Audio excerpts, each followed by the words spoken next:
Kisah petinju Johnny Mangi sampai teror potongan kepala manusia.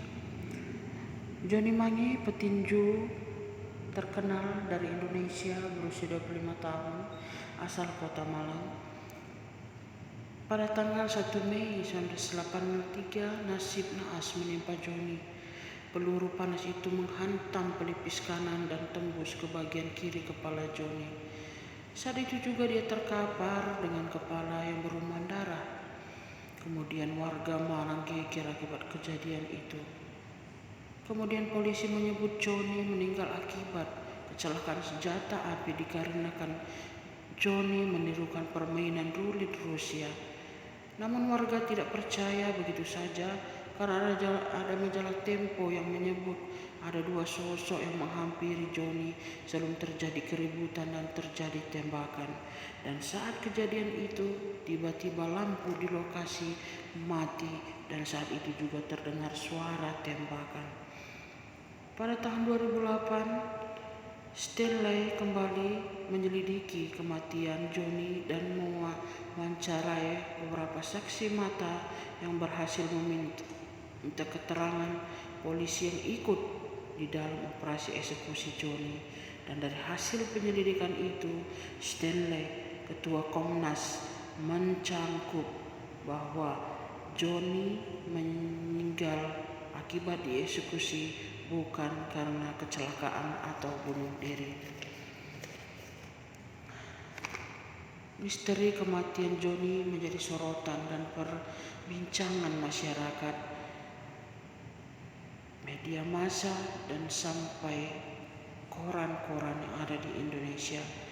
Dan salah satu surat kabar yang paling gencar memberitakan kematian misterius itu adalah Suara Indonesia. Koran Suara Indonesia langsung menurun serial liputan tentang kasus itu, tidak lagi berita tapi kritik. Karena ini juga mengangkat suara-suara kritis masyarakat kepada kebijakan pemerintah.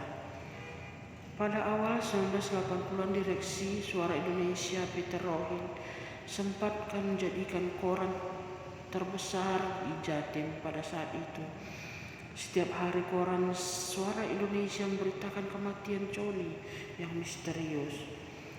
Rupanya sikap koran Suara Indonesia membuat pihak-pihak yang merasa tersudut melakukan serangan teror kepada Suara Indonesia.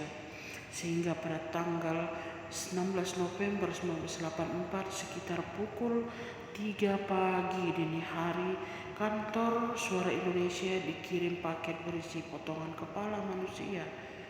Potongan kepala itu diletak di depan pintu masuk kantor redaksi. Atas kejadian tersebut, Suara Indonesia memutuskan untuk tidak terbit keesokan harinya. Namun, Rohi dan kawan-kawan tidak pernah berhenti. Mereka terus melawan dan memberitakan dan mencari keadilan atas meninggalnya Johnny Mangi sampai masalah ini ditutup, dan sampai sekarang kita belum tahu hasil terakhirnya.